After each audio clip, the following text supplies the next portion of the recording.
Welcome back, everyone, to Common Sense Choices, and I'm Linda Toupin. If this is your first podcast with me, pull up a chair and enjoy the conversation. If this is actually episode 43 for you, thank you. It is because of people like you that our podcast has been widely watched and viewed. So thank you so much for your support. Well, if you're driving in your car, don't pull up a chair. Instead, keep those hands at 9 and 3 with your eyes straight ahead. Well, our podcast, Common Sense Choices, is based on the mantra over here behind my shoulder. You'll see it on a 7-foot piece of art, and many of you know it by heart. And so let's say it together. I am where I am by the choices I've made or I've allowed others to make for me. Take a deep cleansing breath because I just smacked you and I might have just messed you. Anyway, I am where I am by the choices I've made or I've allowed others people to make for me. And so if I want a different life, a better life, a more fulfilled life, then that requires me making different and better choices. And that is the premise of our podcast. No matter what we're talking about, is that personal responsibility. You know, God gave us free will, and the Linda Toupin word for that is choices. So we want to make well-educated, informed choices so that we can have a better life. God also gave us 168 hours this week. I know that seems impossible, doesn't it? After you work 40, you still have 128 hours left. And after you sleep 8 hours, you still have 72 hours left. And so we want to gather those hours and make the most of them. And thank you for giving me a small portion of your day. I value that because it is our most precious asset, is our time. Well, for those of you who are new and you are not familiar with our platform, my podcast is housed at www.lindatoupin.com. That's T as in Tom, O-U, P as in Peter, I-N. I've only said that like a million times in my life. And over there, there will be a concierge service where I will think about you. Don't you just love it when people think about you? I do. And they just kind of take care of you. Well, over there, there's a sign up button. Now, if you got your phone in your hand and you go to lindatoupin.com, the sign up button is in the upper left-hand corner. And if you're on another device, such as a computer or a tablet, it's in the upper right-hand corner. And all you have to do is sign up to receive messages both on email and text from me. And I'll think about you every time I release an episode or having something new to say, and you will be ensured of receiving that. Now, it is a high security system and it is 2 steps. So once you sign up, go looking for the email that's actually asking you to confirm. Now, sometimes those security questions end up over in your junk or your spam, or if you're a Gmail user, it'll be in your promotions tab. But be sure and sign up, because that way you'll never miss an episode and you can always contact me. Anytime that I've emailed you or texted you, you can contact me right back. Well, while you're over there, check out all the other services that I offer other than a podcast. First of all, we have a fun boutique. Don't you just love it when you go shopping and you find things that you just didn't know you needed? Well, these things have our mantra on it. So over there, you're going to find some darling Choices cosmetic bags. These are our new ones for spring. You're also going to see some money bags or accessory bags in the new spring colors, which are a really soft pink, a salmon, and a navy. And you can use these as a bank bag, or you can use them as an accessory, like for your mouse and your cords and all of those things when you're traveling, or for your purse. We also have some fun no-show socks that on the top it says, I make wise choices. And when you put your feet up on that lounge chair at night, it has our mantra on it. All right. And then our most popular item over there is our 8x8 canvas print. We see this in a lot of teachers' rooms, classrooms, therapist office, even lawyer's office. I bet there's some lawyers that have this mantra in there. I am where I am by the choices I've made, or I've allowed other people to make for me. Well, this past year, so much of my podcast is driven by audience suggestions. We did a whole bunch of cooking episodes, and someone said, Linda, you need an apron. Well, I teamed up with a seamstress in Middlesboro, Kentucky, and we created the most darling cottage aprons. You'll see them come up on your screen. They're very trendy again. These are the aprons that crisscross in the back. They don't tie and they're full. So you can just wrap those grandkids or kids up in your big apron and they're just beautiful. And we get limited fabrics over there. And they're all personalized. They're in petite, they're in large. I mean, it's just so cool what we've done with that. And we have introduced a new one. Now, if you're watching this years from now, we won't even have this fabric. But right now, for Mother's Day, we made a brand new one, and it's called the Queen Bee because, you know, if you're a mother or a grandmother, you are a queen bee. And so you can have it personalized, obviously, with your name or your nickname. It has the little tiara on it, and then it's all kinds of little bees. And of course, you have the choices button, which was all custom designed. So they're so fun over there, but we only make until the bolt of fabric runs out, and then we come up with something new. So all your purchases over there support our podcast. So have fun with all of that. Well, just a few months ago, I introduced something new to my brand, and that is personal and professional coaching. So many people said, I just need to talk to you to get some common sense. I'm like, okay. So over there, click the button that says coaching. And so what happens is we work together for a month. We gather some information. There's a whole bunch of categories you can choose from. They can be personal or professional. And then we have a live 1-hour Zoom, just you and I, to get to know each other better. And then we have some touch points and follow-up points throughout the month. And it's been the most amazing experience, me just getting to know some of you better and also some accountability, but mainly just having someone to pour belief into you and to be your biggest cheerleader. And I'd be happy and honored to do that. So check that all out at lindatoupin.com. Well, today's episode, we're actually picking up a series of episodes that we did, gracious, probably a year ago on crisis and end-of-life planning. Now, if you missed those episodes, by the way, lindatoupin.com houses all these episodes, but they're also on my YouTube channel by the same name, Common Sense Choices. They're also on my Facebook page, Common Sense Choices, and I'm also on Spotify and Apple. So if you are interested, which I think most of you are extremely interested in this topic, go back and check out episode 26, 27, and 28. Episode 26, you met Katie, who is actually my guest today, and we talked about end-of-life planning and wills and trust and all of those kind of things. And then episode 27, you met Jennifer Mullins and Rachel Bullock, who had two very different life experiences with end of life. Jennifer's father was tragically murdered, but had no end-of-life planning. And Rachel Bullock's mom died from ALS and, of course, had advance notice of her death and how different those experiences were for the family. So that end-of-life planning really comes to life in their stories. And then episode 28, you meet Kathy Brummett, who works for a local Oxford, Mississippi funeral home. And trust me, this was an incredibly valuable episode that has to do with the funeral home experience, which can either be an enormous comfort for you in a time of grief, or it can not be that positive of an experience. And I want it to be one of comfort. And Kathy really helps you and gives you practical things.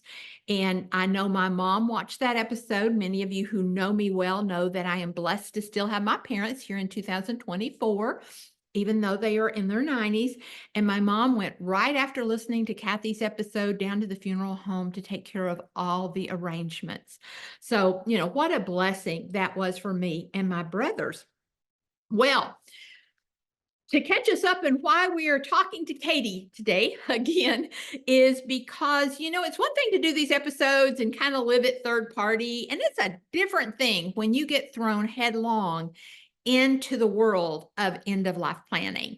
And my parents had lived on their own. They had taken care of themselves, even though they're in their 90s, until Thanksgiving, and my mama had a fall. And so things began to spiral really downhill I'm proud to say that we're recording this in April of 2024 and things are much better. We're back on our own again, but man, it threw me headlong into almost a foreign language. I felt many times like I was having to take a crash course on a foreign language. There was all this insurance and all of these government regulations and all the rules of hospitals and nursing homes and rehab facilities. And what are the rules when it comes to all this money and hiring people? And so I found myself back at elder care lawyers here in Lexington, Kentucky. And so on a visit with Katie just a few weeks ago, I said, Katie, let's do another podcast because I have different questions now than I did the first time. So before I bring her on screen, I want you to meet Katie Fennel. She joined Bluegrass Elder Care. By the way, if you're in Lexington, Kentucky or Central Kentucky, highly recommend them. In January of 17 as an associate after spending several years as a sole practitioner. She joined the firm as a member in 2020, and Katie graduated from the great University of Kentucky, just about 7 minutes down the road from me. And she earned her law degree from Northern Kentucky University Chase School of Law. She is a member of the Kentucky Bar Association and the Fayette County Bar Association. She earned her legal master's degree in estate planning and elder law from Western New England University in 16, and she is the past CLE committee chair as well as the president of the Kentucky Bar Association Elder Law section. So what I just told you is she knows what she's talking about. So right now I'm going to ask her to unmute and I am going to bring her on the screen. How's things down in downtown Lexington today, Katie? A little rainy, but otherwise just fine. It is. It's not a cold, nasty rain like a 30-degree rain. It's just Oh, no. it's just April. It's just an April rain. So, Katie, just to recap with our audience, you were in episode number 26, and we kind of went into wills and trust and really a broad category. But now, since I've been thrown headfirst into this world, I have different questions for you.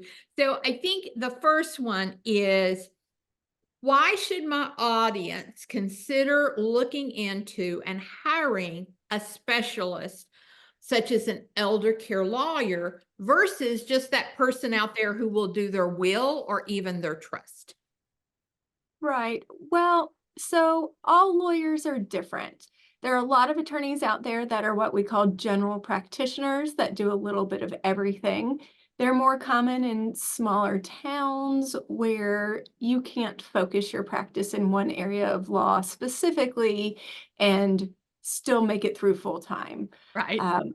In the state of Kentucky, our bar association rules will not let us use special words like specialize. So I cannot tell people that I specialize in elder law. I can tell people I focus my practice on elder law, which our practice is bluegrass elder law. So I think that's generally kind of and a pretty clear statement.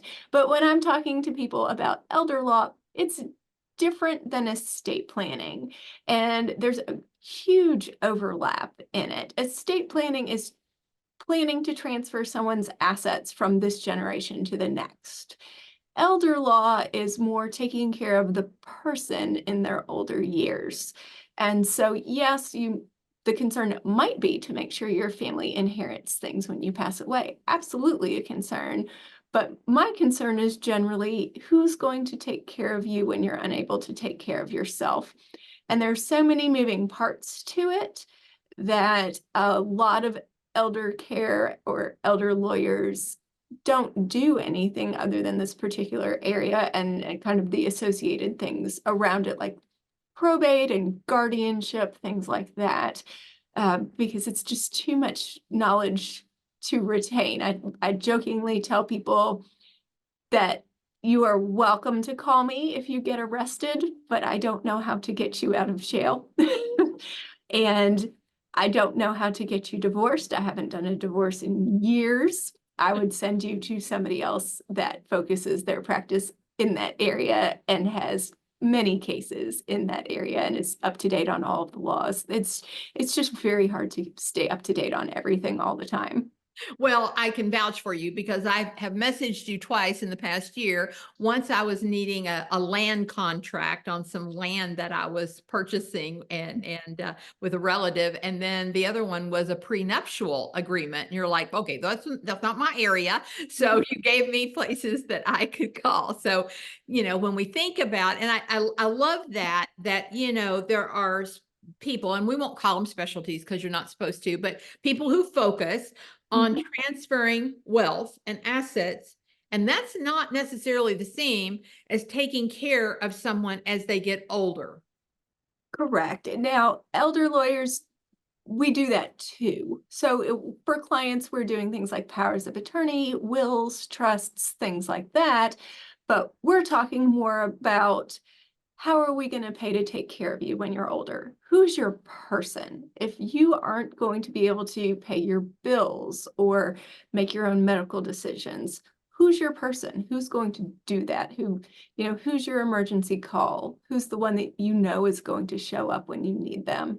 And that may or may not be a family member. It may or may not be one person or multiple people. And, the bill pay person might not be the medical person. And it's so situation specific. And my goal is to help you meet your goals. If your goal is to live at home as long as feasibly possible, let's do it. If your goal is to move into a lovely high-end assisted living community, let's figure out if you can pay for it and how you're going to pay for it and at what point you think it's time for you to move. Well, And and I picked up on your words, situation specific, because in the past 6 months, I have been given a lot of advice, and it's great advice. Trust me. I went out on Facebook. I have a big following. I had some incredible conversations with people who are, in the middle of the throes of what I was going through. And what I learned was even though what they were telling me worked for them, it would not have worked for me and or for my parents. First, they were in a different state. Their finances were very different. Their goals were very different. When you said my parents just want to stay home. That's, they want to be in their home until the day they die. Okay, that's a different set of values, and it changes the money. It changes like everything that you do if that's your end result versus I want to go to an assisted living. My mom and dad do have assisted living. They just don't know it. Somebody's checking on them. Somebody's paying the bills. They're living at home. Okay. So the first thing that I was slapped in the face with when this all came down was the insurance piece. I had no clue. I had no clue. I know when I turned 65, I had to sign up for Medicare. And all I know is between that and my supplement, it is a fortune. And it is more than I was paying before I turned 65. So I know it has to do with my income. I know it has to do with, all kinds of stuff. But I don't pay no attention to it because I'm not unhealthy. Okay. But now I'm faced with what is all this? What is Medicare versus Medicaid? And what is all these advantage plans? And, my mom had switched plans and it was like, oh my gosh, then they're not going to cover rehab. And what were the rules for covering rehab? And why did we fail those rules? And oh my gosh. So let's talk about what is the difference between Medicare and Medicaid. So Medicare is generally when you turn 65, it is the government insurance. You've paid into it during your working years. For most people, traditional Medicare comes out of your Social Security check, assuming you're drawing Social Security. If you're not drawing Social Security, you're probably paying it separately. Medicare has a copay, and just like regular old traditional insurance. So what the supplements are is they generally cover your copay. And so you're not having any out-of-pocket expenses, which does mean the supplements are kind of pricey. And they come in every color, shape, and size, depending on what you want and what you need. Because there's also a prescription plan that covers your prescription copays. There are the Advantage plans, which are kind of replacement plans that you no longer have the traditional Medicare and a supplement. You have, you know, the Advantage plans, and those are very situation specific. They, in theory, are supposed to offer more in-home things, in-home care. It's covering certain specific things, but again, it depends on the person, and it depends of the area you live in, because just because it says it'll pay for something does not mean there's a provider in your area that accepts that insurance and is willing to perform that something task. And so a lot of people are very surprised about what they think they have and what they actually have. So there are health insurance agents out there that have the ability to put in all of your doctors, put in all of your medications, kind of all of your specifics, and help you choose the right plan for you. So that is not up my alley. My job is to tell you, you should have health insurance. And you should talk to somebody that has way more knowledge about it than I do. But I know it's expensive, but like all insurance, you'd rather have it and not need it than need it and not Right. have it. Right. I think the thing that surprises people the most is that Medicare does not pay for long-term care. Medicare is not going to pay for assisted living or memory care or skilled nursing, like true nursing home nursing.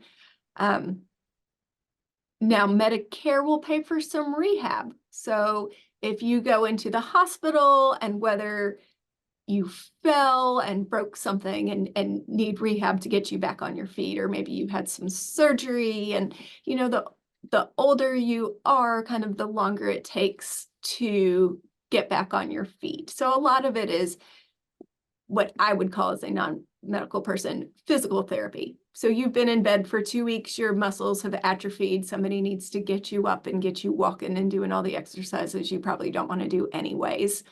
That's what Medicare can cover. You have to meet certain criteria for it, and we don't have enough time today to talk about all of the different criteria, but the biggest ones are you have to be participating in rehab. So if you are sent from the hospital to a rehab facility and they want you to do your exercises and you refuse, well, your insurance isn't going to pay for you to stay there. The other thing is you have to be making improvements. Once you plateau, your insurance will stop paying. Once they essentially think you've improved as much as you're going to. And that's kind of a hard pill for a lot of people to swallow, that if you, Right. mom, dad, we're walking, we're living at home, we're doing really well until the fall. And even after rehab, you're unable to do that. You know, then Yeah. it's a change of circumstances. So then the plan changes. Right. And that's where, like, you feel like you're in a fog. It's like, okay, you're out of here, but you're really not able to take care of yourself anymore. And then it's like, okay, so who's going to pay for that? Who's going to pay for the sitters? Who's going to pay for all of those pieces? And that's the part that you're really not prepared for.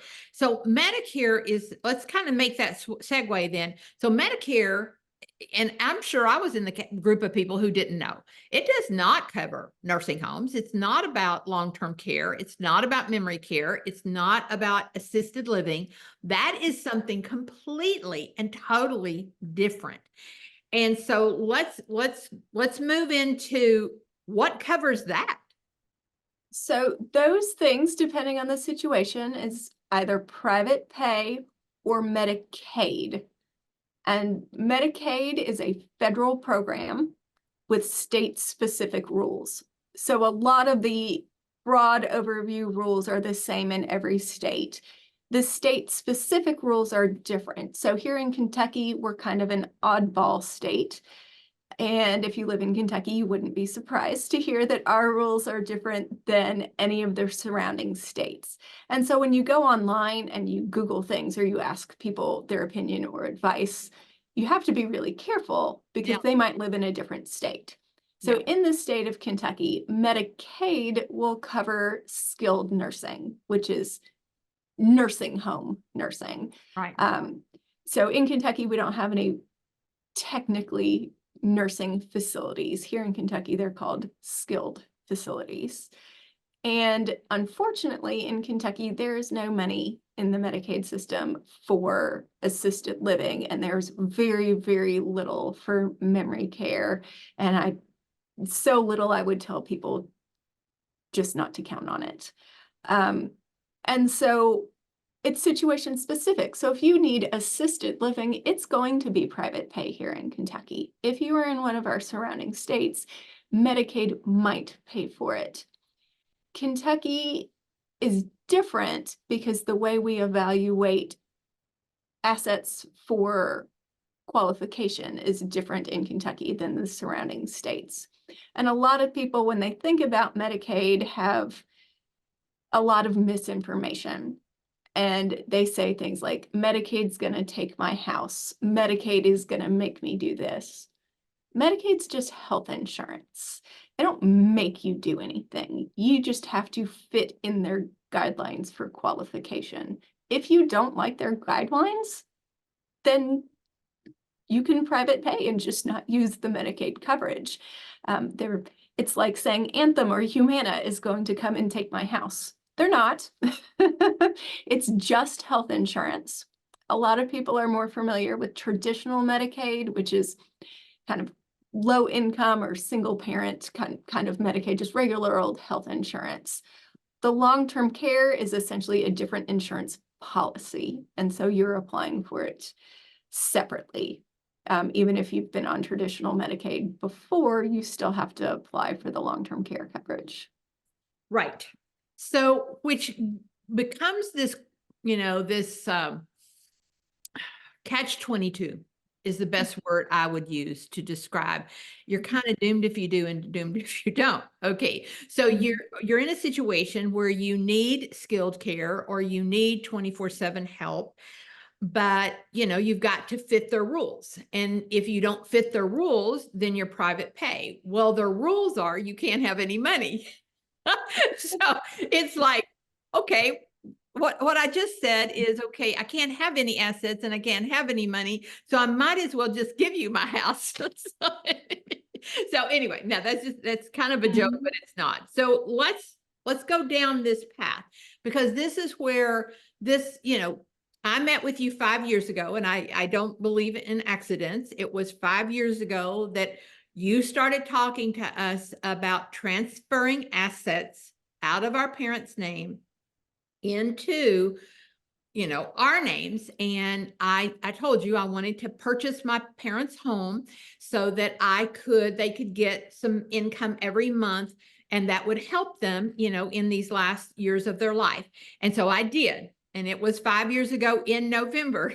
Okay, but it's not been exactly 5 years. And so what is up with this 5-year look back? People talk about it all the time. You've got to make decisions 5 years ahead of time. Explain that to my audience. So Medicaid does have a 5-year look back, meaning if I need nursing home care and I'm applying for Medicaid today, Medicaid has the right and the power to look at all of my finances, financial transactions, sale of real estate, vehicles, all of the things going back 5 years. What they are trying to prevent is from me giving away $1 million today and getting free government benefits tomorrow, right? That's what they're trying to prevent. What catches people in that trap's the wrong word, but you're still caught, It feels is like that they do regular family things, like your grandma. Maybe you give everybody $5,000 when they turn 16 to buy a new car. Maybe you put some money towards a grandkid's college. Maybe your son really needed help on a down payment on a house, or who knows what, and you've given them money. Well, I think those are regular parental decisions, things that you would do for your family. And that's what flags in the 5-year look back. There are ways around it. There's ways we can fix it. We can prove it. It's very situation specific. My job is just to tell people that 5-year look back exists. If you don't care, then it's your money. You can do whatever you want with it. I mean, if you have lots and lots of money and giving away a few $1,000s is not going to affect your ability to pay for things, that's not a big deal. If you have essentially given away all of your wealth, that is a big deal, because usually I wouldn't give my child a lot of money probably if they didn't need it, right? That's usually where people kind of get flagged, and it's really situation specific. A lot of times we're trying to make sure we provide for the next generation. That's not usually my biggest concern unless there is a special needs individual in the next generation that will also need care. I'm also looking to protect the spouse. And so if one spouse is in poor health and the other spouse is doing relatively well based on age and conditions, I'm more concerned about what I'd call the at-home or community spouse as opposed to the nursing home spouse. And the Medicaid rules are really set up to help protect the at-home spouse if there is one. And we're just using the rules to make sure that happens. One of the oddball things in Kentucky is that if a married couple, if one of the spouses is applying for long-term care Medicaid, the house is excluded as long as the community spouse lives in the house. It's not a countable resource. Kentucky also excludes true retirement accounts, 401ks, IRAs, 403bs, 457s. Kentucky does not make you cash them out. You do have to take the required minimum distributions as income. They have to be in payout status to be excluded. So many people own their wealth in their home and in their retirement accounts. Kind of the traditional employee. You work, let's say you worked for the University of Kentucky. You own your home, it's paid off, and you have a big 403b retirement from UK. You might be eligible for Medicaid as a married person immediately based on the rules. If your two biggest assets are excluded, a whole lot of people qualify for Medicaid sooner than they think. Now the rules are different when you're single. The house isn't excluded, because if you live in a nursing home, You don't need why a would you house. have a house, right? I mean, it makes sense. Well, Lots of and people. I think that's where, people say they're going to come after your house, because in that situation, you are going to sell your house. And You can get on Medicaid owning real estate. The problem is your income when you're on Medicaid goes to the nursing home and Medicaid pays the balance. So Right. if you don't have any money, your income goes to the nursing home. Who's going to pay for the house? Who's paying the utilities, the taxes, the insurance? There's no money to pay for it. Sometimes family members will step up and do it, but then there might be Medicaid recovery against it, meaning after you pass away and the house sells, Medicaid gets paid back. Right. So, And see, this is where so many people are so unprepared, Katie, though. What you just said in the past 5 minutes is a lot more than it appears. Okay. I mean, it really is like a Rubik's Cube. I sat here with my dining room table full of papers and charts and graphs and trying to figure out how limited resources could be stretched to meet the values of my parents, which is to stay at home. And then, you're slapped in the face with, okay, what does in-home sitters through an agency really cost? Well, that would be $18,000 a month. 24/7. And so you blow through money like it's nobody's business. And then you have to learn to jump through the hoops of the rules that you're talking about. And so you were so wonderful to educate me and my brothers on how we could move some of my parents' assets by paying ourselves. So in other words, my parents wanted us to have XYZ dollars.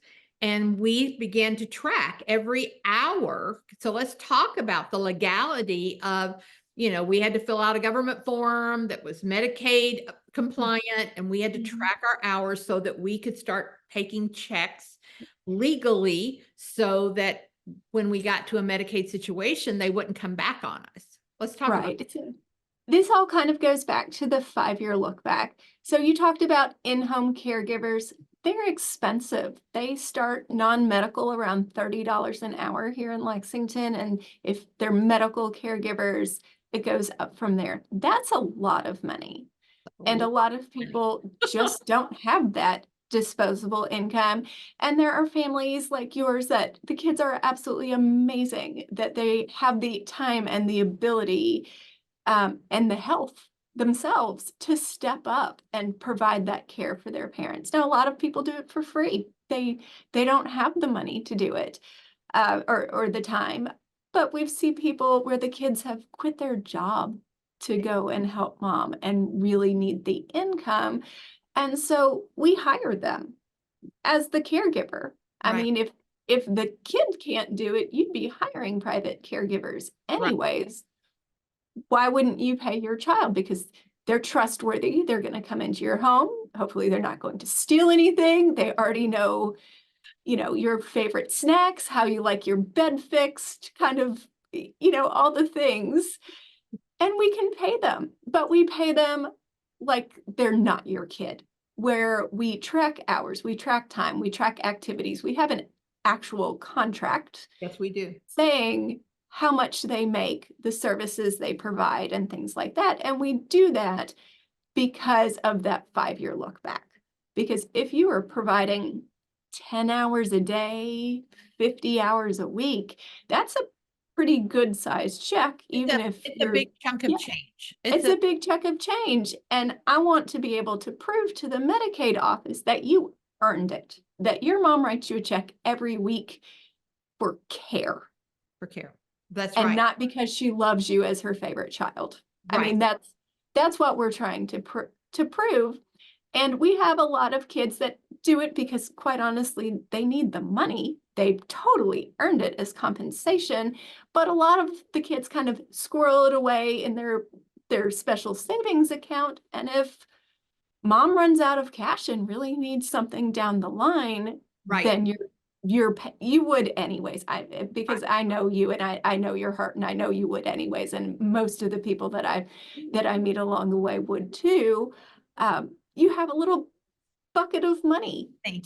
to pay for things for mom, and then mom doesn't feel as bad because it was really her money to begin with. Well, exactly. And so that's what I'm talking about, that, as I've had conversations with people that I know, I've met no one that knew that rule. I mean, out of all the conversations, I'm like, so you do know that you can, like, your parents can pay you, and then that money can be kind of in your Mhm. account. If you need it, you can spend it, but you can kind of keep it back for them for later years or whatever. And I was like, there's so much that people don't know. And when you're in the middle of it, it's the physical exhaustion, the emotional exhaustion. You've never been here before. You have, you're trying to wrap your brain around what you're seeing that you hoped you'd never see, but you knew eventually you would see. And then you're dealing with all these rules and what have you. And so that's why I've just been such an advocate for you, Katie, and your office, and any uh, firm out there that offers this service for a few $100s. You can meet with you guys and get some great advice. Um, so just real quickly here, because we've just got a few more minutes, we kind of hit on it, but let's talk about what's called spin down. So if you're getting ready to go into a Medicaid situation, then you've got to move assets and spend them. And there's legal things, we've already mentioned a few that you Mhm. can spend them on. Can we elaborate on that just a little bit? Yes, and again, this is really situation specific, and it depends if you're married or single. And some people choose just to spend all their money until it's gone, and that is totally fine. It is your money. It's not my money. My job is just to tell you your Right, options. right, Um, if you are married, my goal is always to protect that at-home spouse, and that's because The nursing home spouse has a roof over their head, 3 meals a day, 24/7 care. In theory, they are fine. They are covered. They don't need anything. Is that an overstatement? Yeah. Yes.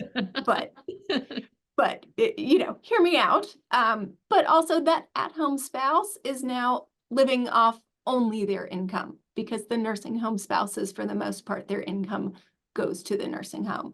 There's a big asterisk there because there's some exceptions to that. But if there is a spend down, we want to make sure that we do it right and we get the spend down number from Medicaid before we spend any money. You can't just willy-nilly decide to buy stuff and it be okay. There is a procedure in which you have to interact with the Medicaid office to do it correctly. And I want to buy things that are good for that at-home spouse. And that might be paying off the mortgage, paying off credit cards, buying a new roof. Nobody wakes up and says, hey, I have a $40,000 spend down. Nobody wakes up on a regular basis and says, let's go spend 40 grand today. Yeah. Nobody does that. If you're going to do that, we need to make sure that we're spending it on things that are beneficial or practical at the very least. One of the very common spend downs is a prepaid funeral. And so that's a very common question. Should we go ahead and buy a funeral? The answer is, it depends, which is the worst lawyer answer on the planet, I know. And it depends because it's situation specific and it's state specific. And I also tell people we plan for now. And when the situation changes, we change the plan. So we have so many people that say, I'm never going to go to a nursing home. And I said, well, but they're full of people that didn't want to be there. Yeah. Yeah. So, yeah. Well, and again, I just want to stress to my audience, it is so situation specific. I mean, I'm thinking of 3 examples. If we had another hour that I could go into where it was like, oh my goodness, it's very different than my situation, but the rules apply differently to that particular family. And if I could give another word of caution, and maybe this will be a good way for you to think about ending this conversation as well, because you've seen so many examples. Even in my own life, I have seen relationships of families destroyed.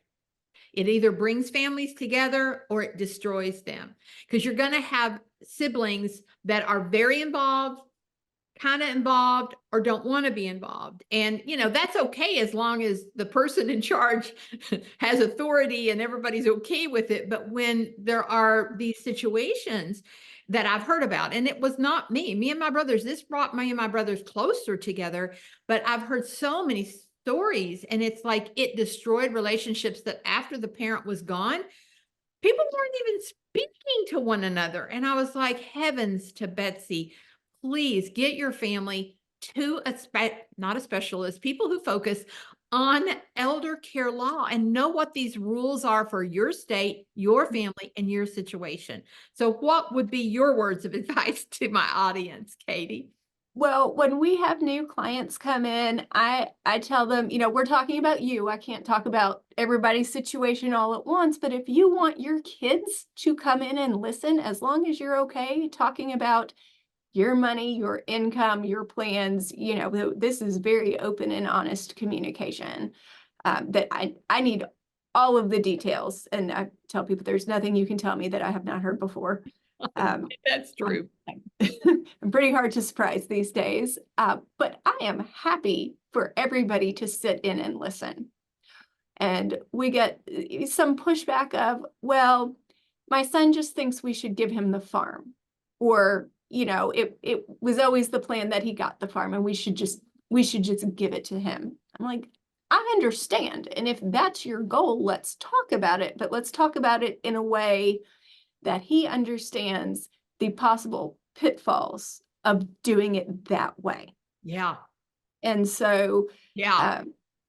if that's what you want to do, that's fine. I just don't want it to come back and bite you down the road and you be surprised.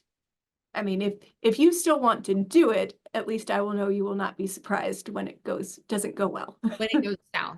Or Right. when someone lingers for years and that farm has to be sold off in piecemeal to pay for that care. Mhm. You can't just Absolutely. be giving away And millions of dollars. Somebody's got to take care of this person, and that can come up to hundreds and hundreds of thousands of dollars of mhm. private care. Yep. There's And so many situations, Katie, that people can't even wrap their head around. They just think, "Oh, I'll just do this." And it's like, "No, you can't just do that." my favorite is the kids that say it's usually the sons and their mamas. Sorry, guys, that say, "Mom cannot go to a nursing home. The 3 of us, the 4 of us, we're gonna take care of her." And I say, "Okay, well, let's divide it into 8-hour shifts. Who's taking tonight?" And they just kind of look at me and said, "It's 24/7 care, which means somebody has to be with her 24/7 for the rest of her life. Yeah. Are are the 3 of you prepared to do that?" And they all kind of look at each other. I'm like, "Okay, well, you know, sleep on it, get back to me. I'm happy to talk through any possible scenario, but I think there it's always the best of intentions, but you can't as a caregiver wear yourself out No, taking care of someone else no. because then you're both in a hard situation." Well, I have seen that, Katie. I've seen people who have sacrificed their own health because Mhm. it is so physically exhausting. And then they've sacrificed their own money, their own retirement for that situation. And so again, I just say to my audience, transparency, open communication. I am so thankful that it was 5 years ago in November that me and my brothers and my parents all sat at your table. We all sat there together and heard what you're telling us right now. Even though it sounded different now, it looks a little different than it sounded, but because it is that moment. And we had that moment where it was like, okay, this is 24/7. Who's taking, I mean, we had a calendar, like whose day is this? And Yep. we all still run businesses, and my brothers were taking valuable days from work to go sit for 12 hours, sometimes 24 hours. And there is only so many days you can do that until you realize I can't do that. Absolutely. Then you have to either come up with money or you have to make hard decisions.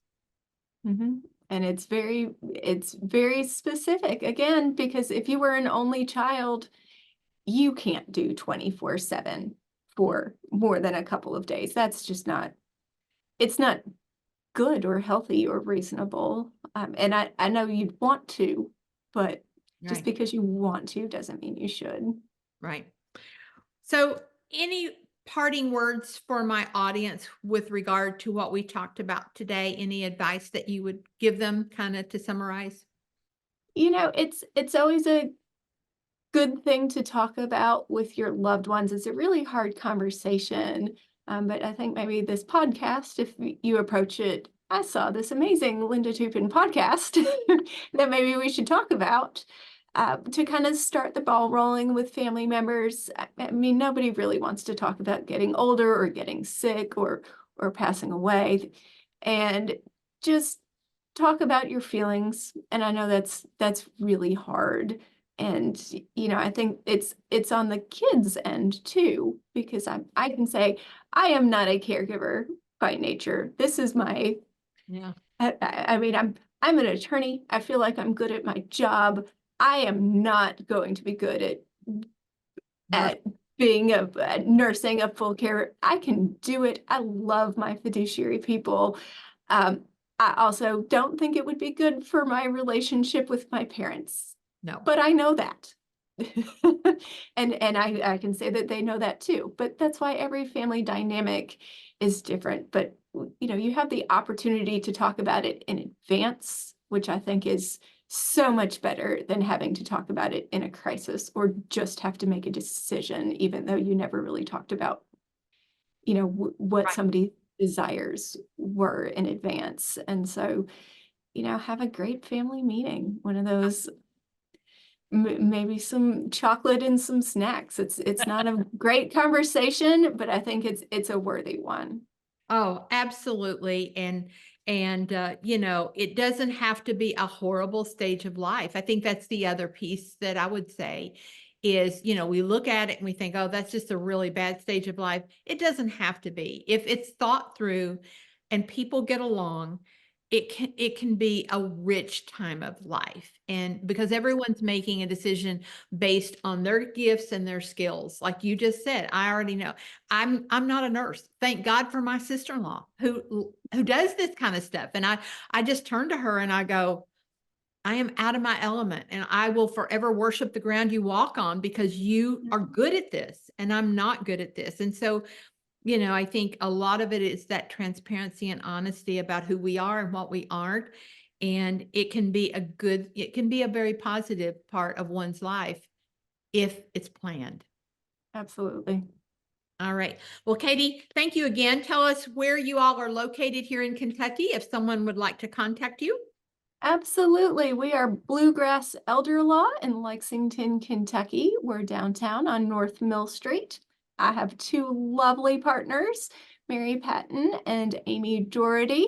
And if you would like to call us, we are 859-281-0048, or our website is bgelderlaw.com. And there's lots of blog articles and all sorts of things with information on there that you are welcome to peruse. Just if you would remember, it is Kentucky specific since we are in Kentucky. And as a shout out to NAELA, NAELA, National Association of Elder Law Attorneys. They're naela.org, I believe. And you can put in your city and your state and find elder law attorneys located in your area. And this is what I tell people, it's pretty expensive to be a member. So if you find somebody that's a member of NAELA, I would feel safe in saying that they do truly practice in this area of law. Well, and thank you. And we'll have that on the screen, and it'll also be in the text when this podcast is posted, because I know that you gave that resource the last time we talked as well. We'll make sure that's included in this podcast. Again, thank you, Katie. And, you know, I just want to say to you personally, because the last time I saw you was a few weeks ago, and I think my hands were trembling at one point because you don't want to make a mistake that your parents suffer. And you don't want to make a mistake that your brothers pay for. And so it's a lot of responsibility to be a power of attorney and to get thrown into this world. And I was so grateful to you and everyone down there. Just look at what I've done and tell me if I'm okay. I just needed you to tell me I was okay. That half of my job is telling people they're doing a good job. Well, that's a good job, then. All right. Well, you did a good job today. So thank you, Katie. And thanks, everyone. Be sure to check everything out at lindatoupin.com. Thanks, you guys. Have a great day.